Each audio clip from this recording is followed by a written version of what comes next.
रात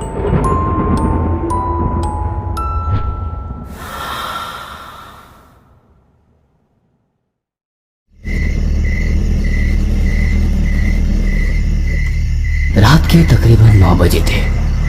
ऑफिस से आने के बाद मैंने रोजाना की तरह अकेले डिनर किया और फ्री होकर हॉल में बैठा सिगरेट पीने लगा।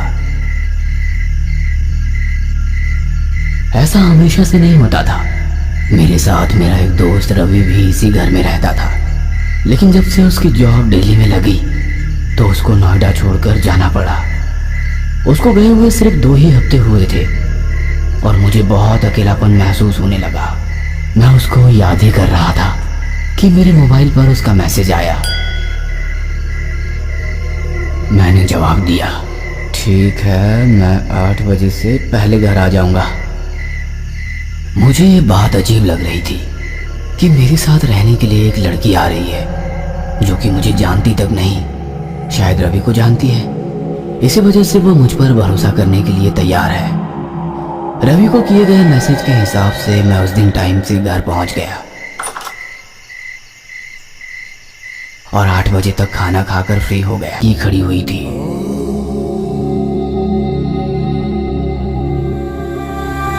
जी आप? मेरा नाम सानिया है। आपके पास कोई कमरा खाली है?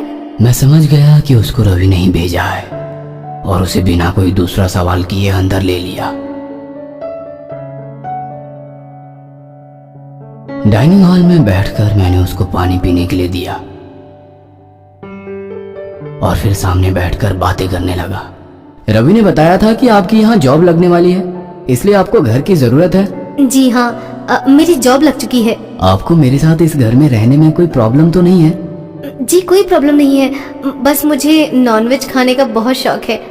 आप बता दीजिए कि आपको उससे कोई परेशानी तो नहीं होगी? मैं वैसे तो नॉनवेज खाना बिल्कुल भी पसंद नहीं करता था, लेकिन फिर भी मुझे अकेले घर में रहने का बिल्कुल भी मन नहीं था, इसलिए मैंने उसकी इस बात पर कोई इशू नहीं बताया। सिर्फ इतना कहा कि जिस दिन तुम नॉनवेज बनाओगी तो मेरे आने से पहले ही खा लिया करना। उसके बाद मैंने उसे वो कमरा दिखाया जिसमें रवि रह रहा था और उसको वो पसंद भी आ गया। मैंने उसको आईडी वगैरह के बारे में भी नहीं पूछा, ये सोचकर कि उसको रवि ने भेजा है तो भरोसे के लायक ही होगी। अगले दिन जब मैं ऑफिस से घर लौट रहा था तो मुझे बहुत देर हो गई। ट्रैफिक बहुत ज्यादा था, जिससे पता चला कि शायद कोई बड़ा एक्सीडेंट हो गया है। जब मैं अपने एरिया में पहुंचा तो देखा कि आसपास काफी भीड़ जमा है और एक जगह खासकर लोगों का जमावड़ा लगा हुआ था। बाइक से उतरकर मैं भी उस जमावड़े की तरफ गया और देखा तो मेरे भी होश उड़ गए। जमीन पर एक लाश पड़ी हुई थी, या फिर ये कहूं कि अधूरी लाश। उसका सिर्फ पैर और सीने तक का हिस्सा ही खून से लथपथ जमीन पर पड़ा हुआ था, बाकी का शरीर था ही नहीं। पहचानना बहुत मुश्किल था कि वो लाश किसकी है। सिर्फ उसकी फटी हुई जींस से ये अंदाजा लगाया जा सकता था कि मरने वाला कोई आदमी ही था। कुछ ही देर में वहां पुलिस आ गई और फिर मैं भी अपने घर की तरफ चला गया।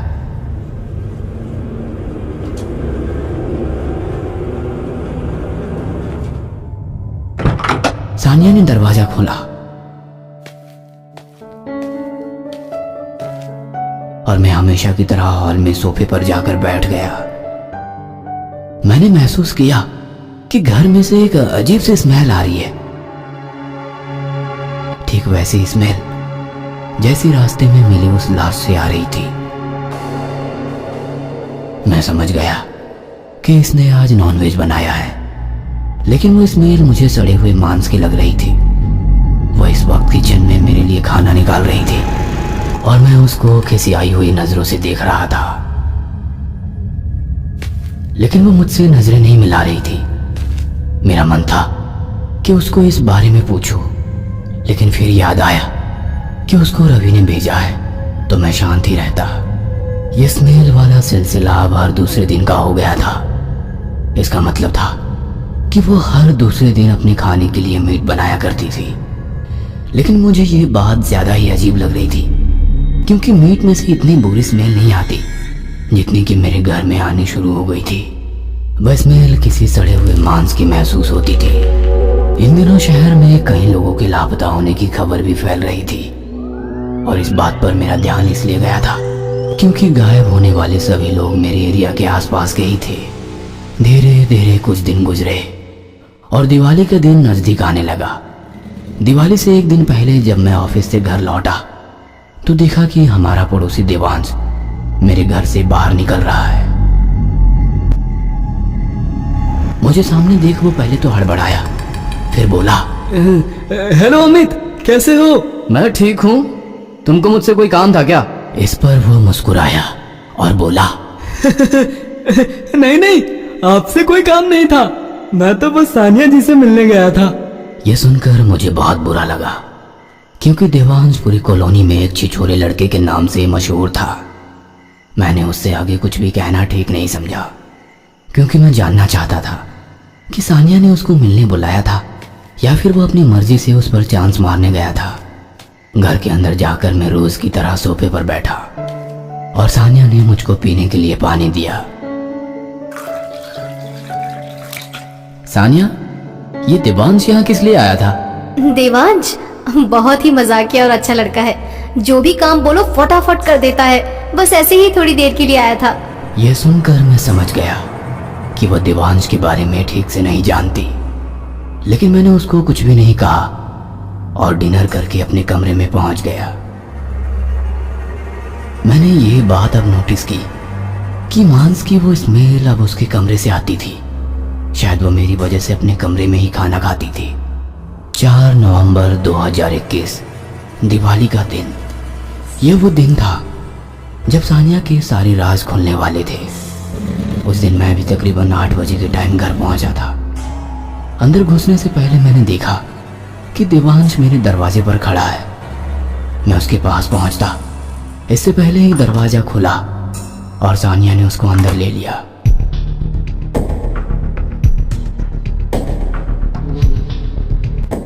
उन दोनों में से किसी ने मुझे देखा नहीं था। मैंने दरवाजे पर हाथ लगाया तो वो आराम से खुल गया। शायद दोनों ही अंदर से लॉक करना भूल गए थे। जब मैं अंदर गया तो हॉल में कोई भी नजर नहीं आ रहा था। मैं दबे पांव सानिया के कमरे की तरफ चला गया। उस कमरे का दरवाजा बंद था और मुझे ये देखना था कि अंदर चल क्या रहा है, इसलिए मैं भी हॉल से झांक कर देखने लगा। देवांश बेड पर बैठा था और सानिया उसके ठीक सामने खड़ी थी। सानिया जी, आपने बताया नहीं कि आपको मुझसे क्या काम है। मेरे डैडी को पता चला कि दिवाली पूजा के टाइम मैं घर पर नहीं हूँ तो मुझे डांट सुनने को मिल सकती है। बस थोड़ी देर का काम है। इतना कहकर सानिया उसके करीब गई और उसका चेहरा अपने हाथों में थाम लिया। ये आप क्या कर रही हैं? अपने नए शिकार की तैयारी। उसकी आंखों का रंग लाल हो चुका था और दांत किसी भेड़िए के दांतों जैसे खतरनाक हो चुके थे। सानिया ने अपने पंजों के दोनों अंगूठे बड़ी ताकत के साथ उसकी आंखों में घुसेड़ दिए।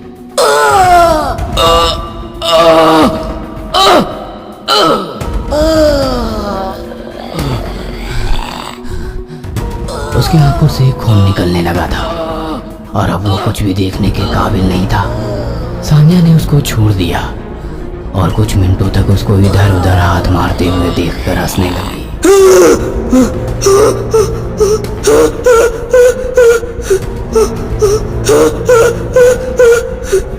फिर उसने उसका हाथ पकड़ा और उसकी कलाई पर अपने दांत गाड़ दिए।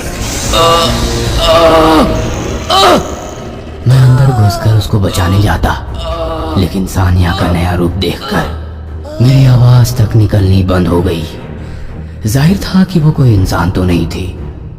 उसने एक मुंह देवांश के पंजे पर मारा और उसके हाथ की 2 उंगलियां टूटकर सानिया के मुंह में जा चुकी थी।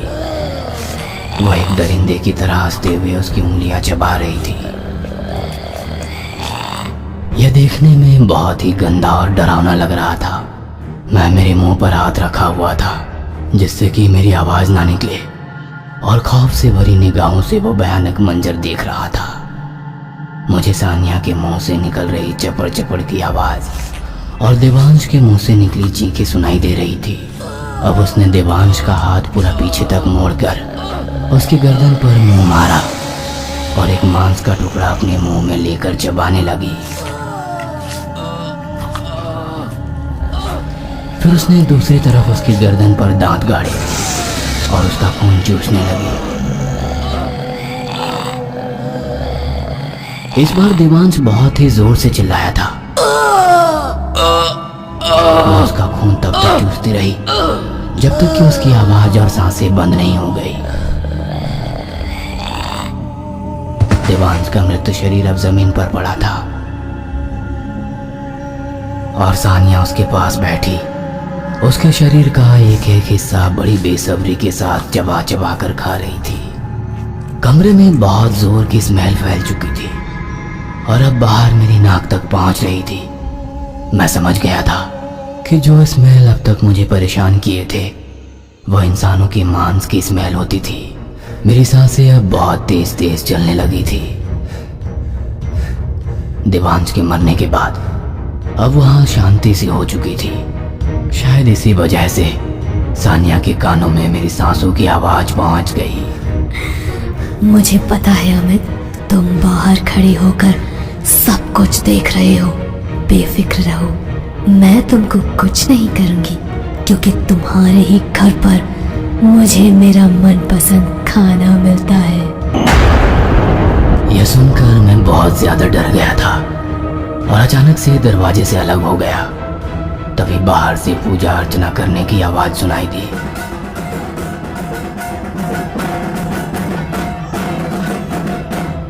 इसका मतलब था कि पड़ोस में दिवाली पूजा शुरू हो चुकी थी। आवाज काफी तेज आ रही थी जिससे पता चलता था कि उन्होंने साउंड सिस्टम का यूज किया है। तभी मैंने सुना कि कमरे के अंदर से सानिया के चीख पुकार करने की आवाजें आ रही है। बंद करो, बंद करो, क्या चल रहा है ये? बंद करो, इसको बंद करवाओ। भजन की आवाज उसके कानों को बर्दाश्त नहीं हो रही थी, इसलिए वो इधर उधर कानों पर हाथ रखे पागलों की तरफ भागने लगी। मैंने उसको दरवाजे की तरफ आते देखा तो बाहर से लॉक कर दिया। अमित, दरवाजा खोल, खोल नहीं तो मैं तुझे भी जिंदा नहीं छोड़ूंगी। कहते हुए वो दरवाजा पीट रही थी और मैं बाहर खड़ा ये सोच रहा था कि अब मुझे क्या करना चाहिए।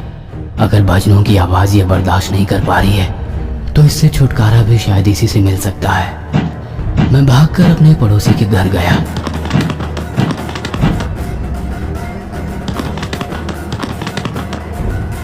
तो वहां सब मुझे देखकर हैरान से रह गए। मेरा डरा सहमा हुआ चेहरा सब देख रहे थे। मुझे वहां एक स्वामी जी नजर आए तो मैं उनके पास चला गया। आप जल्दी से मेरे साथ चलिए, बहुत बड़ी मुसीबत है। मेरे घबराए हुए हाव भाव को देखकर उन्होंने भी कोई सवाल नहीं किया और जल्दी से मेरे साथ मेरे घर पहुंचे। सानिया अभी भी कमरे में बंद दरवाजा खुलवाने के लिए गुहार लगा रही थी। दरवाजा खोल, खोल नहीं तो मैं तुझे भी जिंदा नहीं छोड़ूंगी। स्वामी जी मेरे साथ उस कमरे के दरवाजे पर जाकर रुक गए और मेरी तरफ देखकर बोले, ये बुरी शक्ति तुम्हारे घर में सिर्फ इसलिए वास कर सकी क्योंकि इस घर में तुम कभी पूजा नहीं करते और यहाँ भगवान की कोई मूर्ति या तस्वीर भी नहीं है। अब मुझे इससे छुटकारा कैसे मिलेगा स्वामी जी? मैंने पूछा। स्वामी जी ने पहले अपने गले में से एक माला निकालकर मेरे गले में डाली और फिर मुझे कहा, जैसे ही मैं मंत्र जाप करना शुरू करूंगा इस द्वार को खोल देना और मुख्य द्वार पर खड़ी होकर उसको बाहर जाने से रोकना। जब तक ये माला तुम्हारे गले में है वो तुमको कुछ नहीं कर सकती। स्वामी जी ने जैसे ही मंत्र जाप करना शुरू किया मैंने दरवाजा खोल दिया और फटाक से मेन डोर पर जाकर खड़ा हो गया। उनके मंत्रों की आवाज से सानिया के कान फटे जा रहे थे। उसका रूप अब और भी भयानक होता जा रहा था। वो चिल्लाती और स्वामी जी से चुप होने को कहती। स्वामी जी मंत्रों का जाप करते करते अपने कमंडल में हाथ डालते और बार बार उसके ऊपर पानी फेंकते। जितनी बार भी उसके शरीर पर पानी पड़ता था वह तड़प उठती थी। जब वो भागकर मेरी तरफ आई तो मैं डर गया था, लेकिन जब उसकी नज़र मेरे गले पर पड़ी हुई माला पर पड़ी तो वो दूर से ही वापस लौट गई उसको बाहर भागने का कोई रास्ता नजर नहीं आ रहा था। फिर उसकी नजर मेरे घर की बड़ी विंडो पर पड़ी।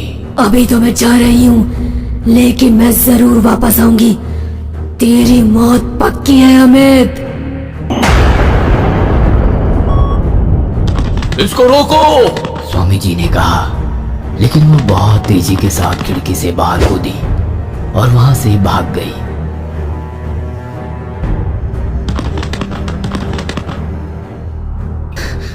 स्वामी जी, क्या वो वापस आएगी?